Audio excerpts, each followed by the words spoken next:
Ya, sorry, tadi saya lupa saya katakan bahwa kalau kamu mau mengetahui PT ABC itu bergerak bidang apa, kamu cari di website semua, ya. Kamu harus skeptis, bisa tanya teman kamu, cari website dan lain sebagainya. Itu adalah cara kamu cara untuk mengetahui bagaimana keadaan dari kondisi klien. Sama dengan pemahaman usaha klien. Cari di website, ya. Cari di website, wah. Nanti ini akan menjadi tugas kalian nanti untuk kan kemarin saya sudah sudah minta kamu untuk mengumpulkan audit report dari perusahaan Kopapik. Nah ini nanti perusahaan Kopapik ini tinggal kamu cari ini ya semua ya. Nanti kita pemahaman atau usaha kliennya itu usahanya apa kliennya itu nanti kita ya, nanti terakhir ya. Jadi sekarang pemahaman atas usaha dan industri klien ya. Klien itu usahanya apa? Ya, usahanya industri tepung. Ya. Kalau industri tepung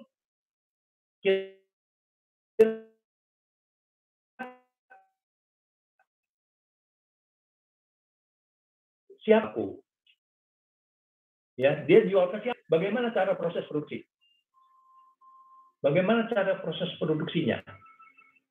Oke, ya. Komposisinya berapa antara bahan baku yang dimasukkan dengan hasil yang jadinya? Itu semua harus tahu semua, ya.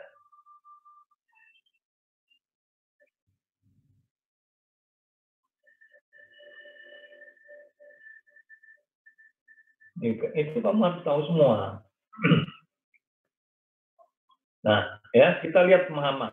Ya, saya bilang ya sekali lagi harus memahami ya industri dari klien. Ya, kalau kamu mau berteman sama teman kamu, mau jadikan teman baik, pahamilah sifat dari teman kamu itu sendiri.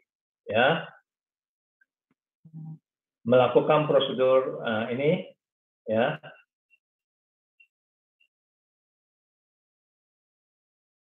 Industri dan lingkungan sekitarnya, nah, pemahaman. Jadi di dalam kotak itu pada halaman berapa ini? Pada halaman 267 ya. Auditor harus mengenali dan menilai risiko kesalahan ya, risiko kesalahan material yang disebabkan oleh kesalahan atau kecurangan ya, error and fraud yang didasarkan pada pemahaman. Nah, ini kan ya, dia harus mengenali dan menilai risiko kesalahan yang material yang disebabkan karena error dan fraud yang didasarkan mana? Yang didasarkan pemahaman. Ini yang didasarkan pada pemahaman ini ya, nih yang didasarkan kepada ini ya, pemahaman atas usaha dan lingkungannya termasuk sistem pengendalian internet entitas ya. Jadi ini standar audit mengharuskan auditor menerapkan prosedur penilaian risiko ya untuk memperoleh pemahaman tentang usaha dan lingkungan dari klien ya. Oke, untuk menilai risiko kesalahan material pada laporan keuangan termasuk kebutuhan akan manajemen dan prosedur analitisnya. Ya.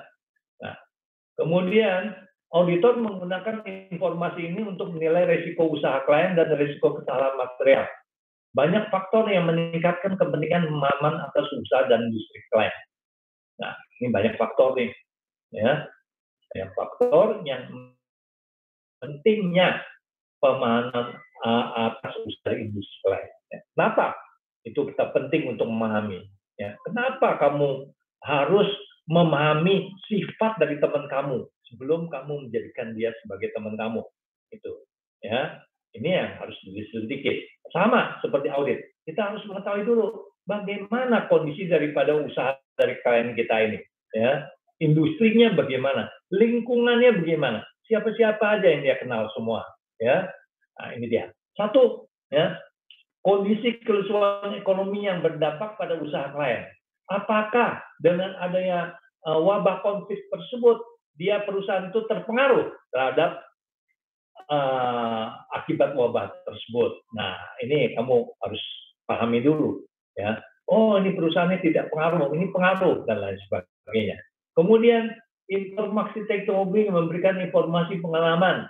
Oh, ini adalah bagaimana kamu menggunakan teknologi ini untuk mengetahui siapa sih customer dia, siapa supplier dia, ya. Kemudian kalau perusahaannya tersebut adalah perusahaan besar, ya, ekspansi. Kalau perusahaan tersebut adalah perusahaan besar, ya, dia transaksi secara global, dia internasional, dia ekspor, import dan lain sebagainya, maka ini kamu harus benar-benar memahami, ya, dia ekspor kemana, dia import kemana, cara ekspornya di mana, ya, ini kamu harus pahami dulu, ya. Kemudian informasi teknologi yang berpengaruh pada proses intern klien, ya. Bagaimana teknologi tersebut, apakah dia sudah menggunakan sistem computerized, ya, dalam catatan akuntansinya, dalam industri pengolahan dia sudah menggunakan mesin-mesin yang gitu canggih dan lain sebagainya. Ini sangat penting buat kamu tahu, ya. Meningkatkan kepentingan modal sumber daya manusia dan aset tidak berwujud, ya. Jadi sekarang kan itu SDM itu sangat penting sekali, itu merupakan suatu aset daripada perusahaan. Dan kadangkala kalau di luar negeri SDM yang menjadi modal daripada perusahaan tersebut, ya, karena kalau nggak ada orang ini perusahaan itu nggak jalan. Nah ini yang disebut dengan modal SDM. Ya, ini dihitung di dalam akuntansi. Ya, nah kemudian ada intangible asset juga, itu kan sesuatu yang tidak berwujud. Nah, misalkan dia ada goodwill, ya, sesuatu perusahaan ini punya goodwill dan segala ini semua dihitung semua dalam suatu akuntansi pembukuan, di pembukuan akuntansi, ya. Nah, ini memerlukan suatu apa pengetahuan buat kamu bagaimana sih pencatatan daripada modal SDM, bagaimana untuk mencatat daripada goodwill tersebut, ya. Nah, ini yang meningkatkan pentingnya adalah modal SDM dan aset tidak berwujud, ya. Kemudian banyak klien yang telah terjun pada usaha dan investasinya kompleks, ya. Banyak klien-klien yang terjun pada investasi kompleks. Ini kita contohnya itu mengenai seperti derivatif, transaction, hedging dan lain sebagainya yang melakukan pencatatan akuntansi secara khusus, ya. Jadi kamu ini belajar di S1, ya, itu adalah belajar basicnya, ya. Nanti pada waktu kamu mulai kerja, ya, kamu baru mengetahui, oh ini ada banyak sekali cara untuk mencatat akuntansi, tapi basicnya kamu sudah ada. Jadi saya bilang, ya, menurut pengalaman saya, basic itu penting sekali. Dari basic ini nanti kamu tinggal menyesuaikan bagaimana untuk mencatat kalau ada transaksi ini dan transaksi itu. Jadi ada suatu variasi-variasi, tapi tetap basicnya sama, ya. Nah, kemarin saya juga terangkan kalau kamu kerja di suatu perusahaan, ya, jangan kalau setelah lulus kerja di suatu perusahaan. Kalau bisa kamu kerja di kantor akuntan publik, ya. Kalau kantor akuntan publik kamu sering mengaudit, dan audit itu bukan hanya satu jenis perusahaan tapi berjenis-jenis perusahaan. Dengan itu kamu bisa mengetahui, ya, jenis perusahaan ini bagaimana akuntansinya, jenis perusahaan ini akuntansinya gimana, lingkungannya gimana. Itu jadi basic pengalaman kamu untuk kamu nanti kalau kamu pindah di swasta, perusahaan akan mencari kamu, bukan kamu mencari perusahaan, gitu, ya. Ini yang kamu harus tahu, ya. Jadi ini pembantu penting karena ini, ya, kondisi-kondisi ini, ya, faktor-faktor ini yang sangat penting sekali, ya. Industri dan lingkungan sekitarnya, ya.